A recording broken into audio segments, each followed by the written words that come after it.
Bismillahirrahmanirrahim. Di sini kami akan membahas fasilah, mengartikan fasilah.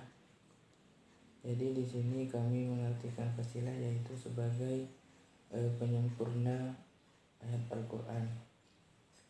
Maksudnya Ahmad Baidawi di sini mengartikan fasilah ini sebagai penyempurna daripada ayat-ayat Al-Quran. Barangkali hal ini berkaitan dengan firman Allah, yaitu dalam Al-Quran surah Fussilat yang berbunyi, Kitabun fussilat ayatuhu Qur'anan Arabiyyan liqaumin ya'lamun. Surah Fussilat ayat 3. Dan boleh jadi penamaan dalam fasilah itu karena ia diakhiri dengan penjelasan makna dan bertambah terang serta jelas dan kuat maknanya karena adanya sebuah perincian. Lalu firman Allah dalam surah Fussilat ayat 44 tersebut, yaitu yang berbunyi, Walau ja'alnahu Qur'anan a'jamiyyan laqalu laula fussilat ayatuhu. Posisi fasilah dalam ayat yang disebut tadi yaitu ada di posisi akhir dari bait, yaitu ada di ujung. Jatuhnya fasilah dari ayat tersebut yaitu menyempurnakan maknanya dan diakhiri dengan fasilah dalam serapan musik bagi ayat. Maka kita lihat banyak yang berhenti dengan nun, mim, dan huruf mat, dan itu ialah huruf matabi'i dalam serapan musik.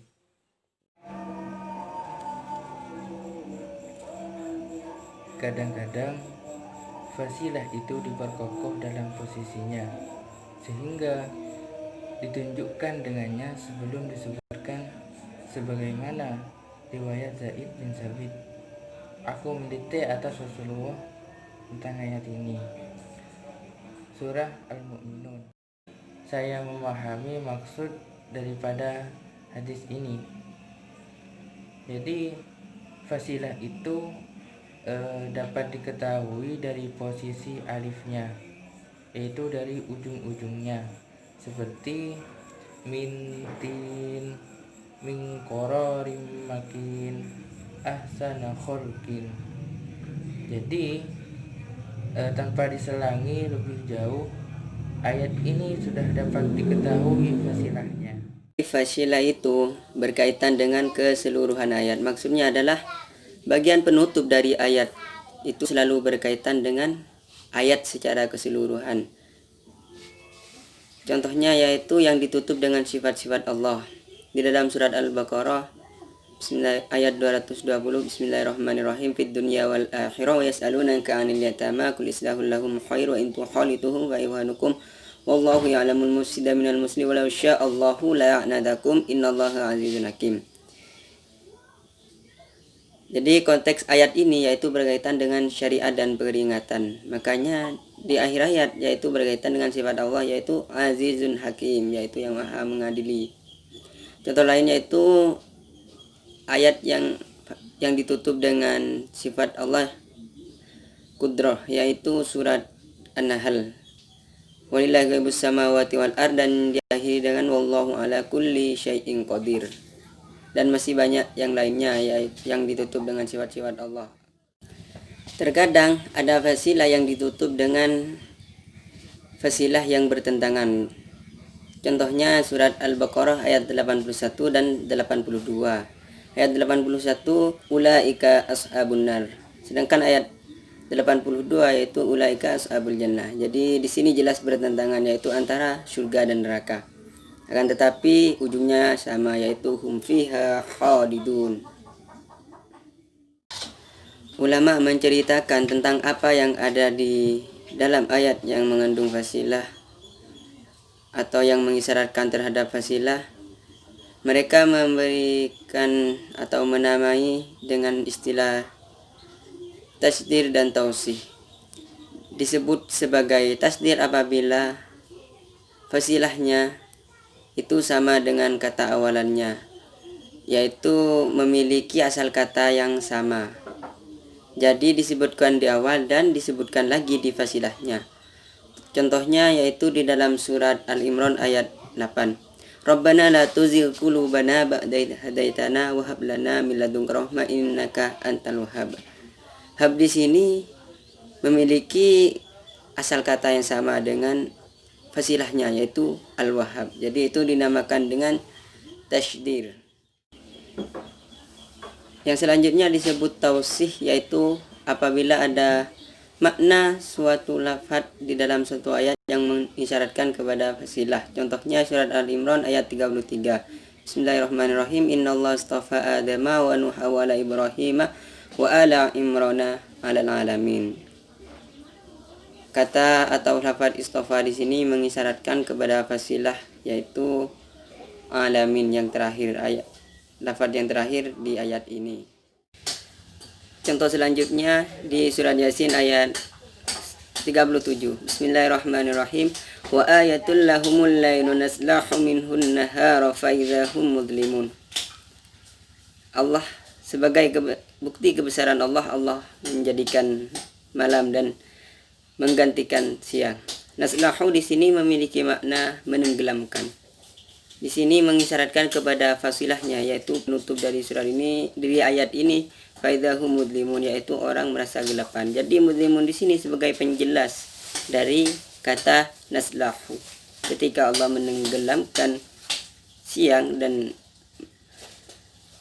menuju malam, maka orang-orang akan merasa kegelapan.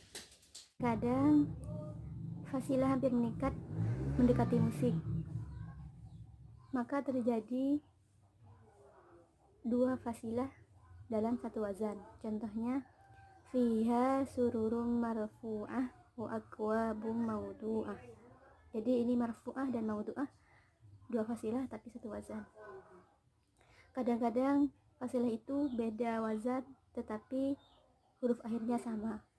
Contohnya malakum la tarjuna lillahi waqara wa qad khalaqakum atwara. Di sini wazan yang beda itu waqara dan atwara, tetapi huruf akhirnya sama-sama ro. Kemudian kadang-kadang fasilah itu wazannya sama tetapi huruf akhirnya beda. Contohnya wa namaliku masfufah wa zarabiyu mabsusah. Lafaz masfufah dan mabsusah ini wazannya sama tetapi akhirnya yang berbeda. Kemudian kadang-kadang fasilah itu beda wazan juga beda huruf akhir, tetapi ia hampir serupa, kedengarannya hampir mirip. Contohnya Ar-Rahman Ar-Rahim Maliki Yaumiddin. Jadi ini Ar-Rahman Ar-Rahim, ini fasilahnya wazannya beda juga akhirnya beda, tetapi kedengarannya seperti serupa. Ulama menamakan fawasil muttafiqoh dalam huruf akhir yang mirip itu, dan yang selain itu disebut mutaqaribah. Fasilah tidak keluar dari dua ini. Jika bukan muttafiqoh, mutaqaribah. Kadang-kadang surah berhenti dengan fasilah tunggal. Kadang-kadang surah berhenti dengan fasilah tunggal. Contohnya fa'ammal yatima fala taqhar wa ammas sa'ila fala tanhar wa amma bi ni'mati rabbika fahadits. Jadi di awal itu berurutan fala taqhar fala tanhar sama, kemudian ditutup dengan fasilah yang berbeda. Ini yang dimaksud dengan tunggal, maksudnya beda dari sebelumnya, ditutup dengan fahadits.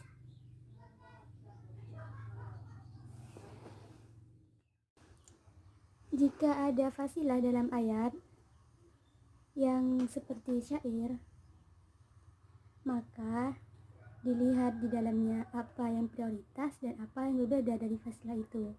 Pada saat tertentu fasilah itu memang mirip, tetapi ia tidak serupa seperti yang terjadi dalam syair yang diulang-ulang dalam setiap baitnya. Jadi fasilah itu bukanlah syair. Di sini kami akan menjelaskan bab huruf. Bismillahirrahmanirrahim. Jadi yang dinamakan huruf di sini adalah suatu kata yang sedikit keluar dari lisan seseorang. Bahkan para pengkhutbah dan penyair pun itu jarang atau tidak memakai lafaz-lafaz asing ini. Akan tetapi di dalam Al-Quran itu menginput beberapa lafaz-lafaz huruf di dalamnya, lafaz-lafaz yang jarang dipakai atau asing. Nah, ketika pada masa turunnya Al-Quran, orang-orang Arab yang tidak tahu tentang makna lafaz asing ini, mereka menuju kepada para sahabat dan bertanya kepada para sahabat. Yang terjadi, para sahabat yang paham dengan nas-nas Al-Quran itu tidak mencapai pada satu kesepakatan yang sama, satu kesimpulan yang sama.